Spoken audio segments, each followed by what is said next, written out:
everyone. So, I am Tailorin Belardo from Batch 4. So, yung topic po natin today ay bakit mahirap sumunod sa Diyos or New Covenant.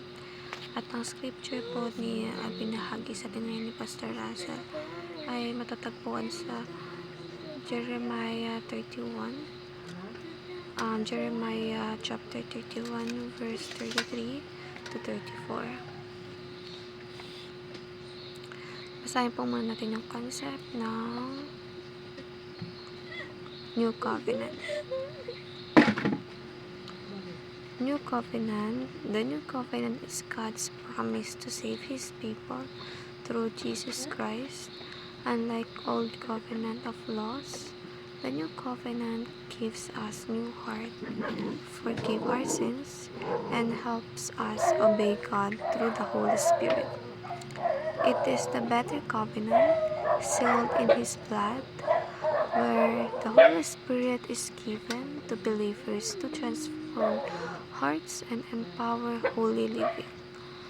Through this covenant, we enjoy restored fellowship with God and the inward ability to live righteously, not out of obligations, but from a heart made new. So, sabi sa applications po dito ay, look to Jesus, His grace and finished work.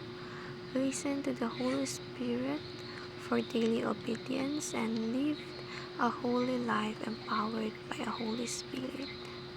So, dito nga po, meron tayong sinasabing New Covenant, which is, the New Covenant nga raw po ay pinangako ng Panginoon para i-save yung mga anak niya through Jesus Christ. So, at dito po na pumapasok yung New Covenant, which is yun yung way upang masalba ulit tayo ng Panginoon Diyos, bigyan ulit tayo ng pangalawang pagkakataon upang mapabago ulit yung ating estado ng ating buhay. Kumbaga, gaya nga nasabi natin palagi na ang Panginoon Diyos po ay nakikita tayo bilang makasalanan ng mga anak at hindi niya tayo nakikita sa mga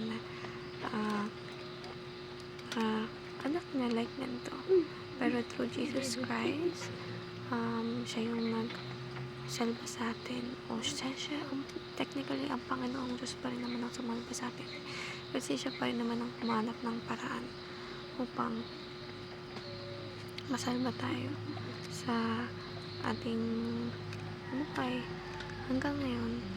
Dahil even though hindi niya tayo makikita ng Panginoon noon, ay patuloy niya pa rin tayong bibigyan ng pagkakataon upang masalba tayo sa mga kasalanan natin.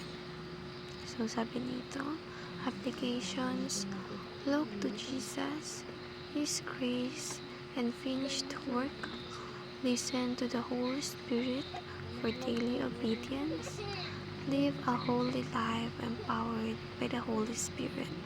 So dito, lagi lang naman sinasabi sa atin dito na mumuhay tayo sa kagustuhan ng Panginoong Diyos. Kasi wala naman siyang ibang gusto sa atin, kundi magpatuloy sa pag-worship sa Kanya at pagdadala sa Kanya ng mga kaluluwa upang mas marami pa ang anak niya na kukunin niya din sa araw ng pagkukupo. So that's all, everyone. Thank you so much for listening and have a great day ahead for tomorrow. God bless. Bye.